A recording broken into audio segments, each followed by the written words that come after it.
Assalamualaikum warahmatullahi wabarakatuh. A'udzubillahi minasyaitonirrajim. Bismillahirrahmanirrahim. Al-babu sani utai bab kang kaping pindho iku fi khalqi Adam alaihi salatu wassalam ing dalam nerangaken nitahaken Nabi Adam alaihi salatu wassalam wa kaifiyatihi wa sifatihi. Kala ngendika sapa mufassirun ulama ahli tafsir bi alfatin mukhtalifatin kelawan lafaz kang beda-beda wa ma'ani muttafaqatin makna kang sepakat. Innallaha satamna Gusti ta'ala iku lamaro den terus mangsa ngersakan sapa Allah kala netaken sapa Allah Adam ing Nabi Adam alaihi salam. Au khabari wahyu sapa Allah Gusti Allah ilal ardi maring bumi. Ini setune ingsun iku khaliqun. Dat kang nitaken mingkah saking sira. Ingsun bakal nitaken sekang sira nitaken khalqan ing makhluk. Minhum iku setengah saking makhluk man utawi wong yutingi nek manungsa sapa man ing ingsun. Wa minhum lan iku setengah saking makhluk man utawi wong yosine kang maksiat sapa man ing ingsun. Faman mongko te sapa ning iku atungane manungsa sapa man ing ingsun minhum saking khalqun.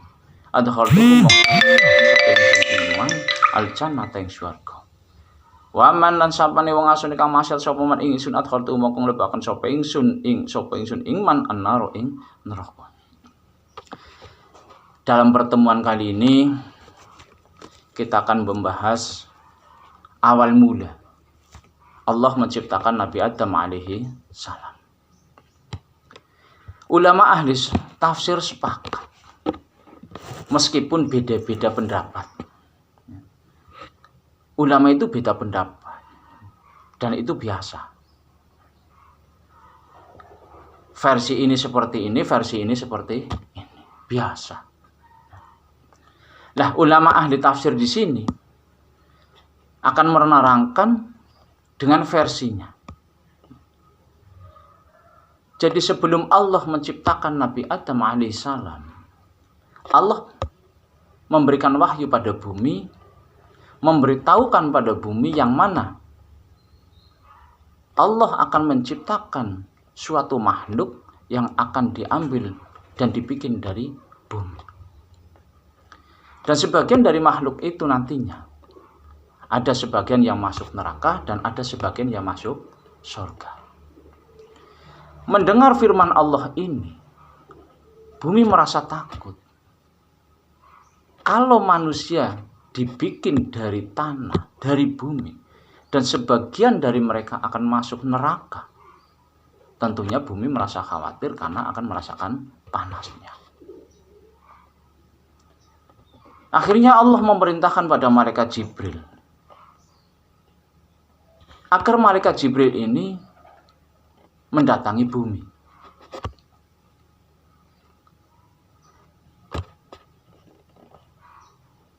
Ya bumi, saya diutus oleh Allah untuk mengambil sebagian dari tubuhmu atau sebagian debu dari bumi untuk dijadikan manusia. Bumi menjawab, ya Jibril, saya minta pertolongan pada Allah. Janganlah engkau ambil sebagian dari bumi untuk dijadikan manusia. Karena kalau nanti manusia itu maksiat, saya juga akan merasakan panas. Saya minta pertolongan pada Allah, janganlah membuat manusia dari tanah. Akhirnya malaikat Jibril ini sowan pada Allah Subhanahu wa taala. Ya Rabb, bumi tidak mau memberikan sebagian debunya untuk dibikin manusia. Dan minta pertolongan padamu agar jangan membuat makhluk dari bumi. Akhirnya Allah memerintahkan malaikat Mikail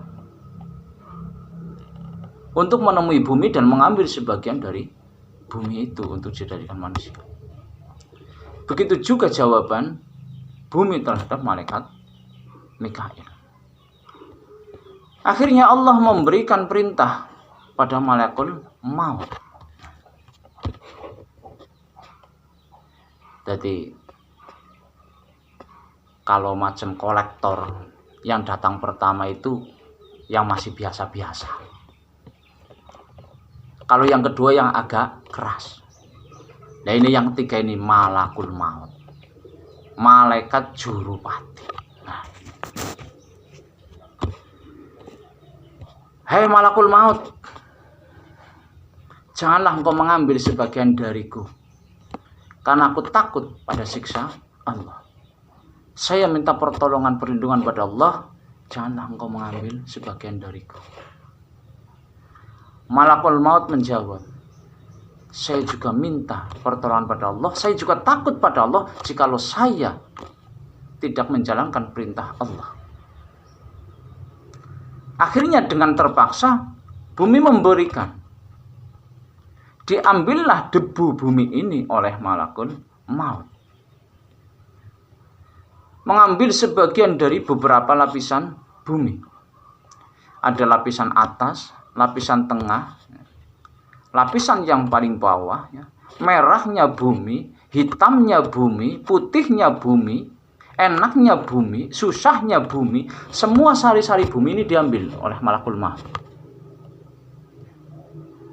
Dari berbagai jenis lapisan bumi inilah kita tahu bentuk corak warna ataupun rupa dari manusia ini berbeda-beda. Ada yang putih, ada yang hitam, ada yang gemuk, ada yang tinggi, kurus, kering, ada yang rambutnya berindil. Karena bumi ini diambil dari berbagai jenis. Ada yang hitam. Setelah bumi ini diambil, dikumpulkan oleh malakul maut di bawah hadapan Allah, bumi ini diaduk menjadi satu. Kalau orang sini bilang dibikin bubur, bikin lembut, lumpur, dikasih air, berbagai macam air. Ada air khomer, ada air asin, air tawar. Semuanya dimasukkan ke dalam tanah-tanah tersebut, diaduk jadi satu.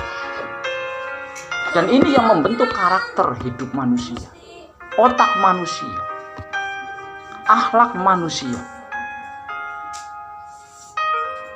Karena berbagai campuran tanah, berbagai campuran air, ini membentuk karakter manusia. Dari tanah yang beda-beda dan air yang beda-beda. Begitu juga corak warna manusia dan begitu juga akhlaknya.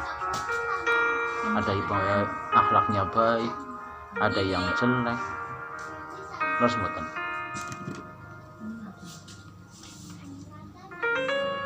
Manungsa yo warna-warni. Ono sing elek, ono sing bagus. Ono sing ganteng. Sampean lho. Wong Pakistan, wong Turki, Uzbekistan. Nek sampean lunga haji ki sampean ngrasa nek bojone sampean kuwi paling elek. Coba beru wong ayu-ayu nang. Ora nanggung.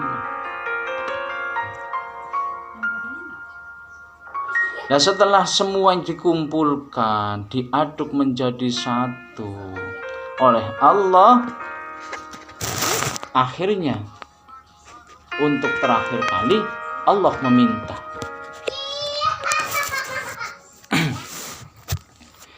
agar diambilkan dari tanah yang putih.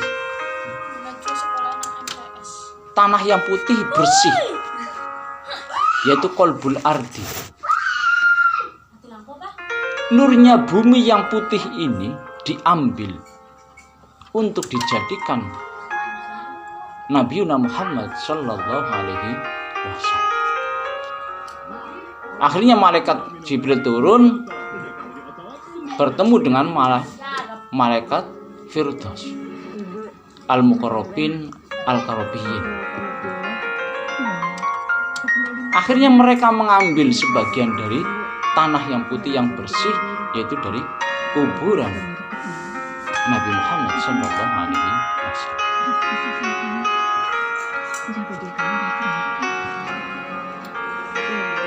Nah, tanah-tanah ini sudah jadi satu, dibentuklah oleh Allah menjadi sosok manusia. Belum berbentuk manusia hidup, berbentuk layaknya manusia.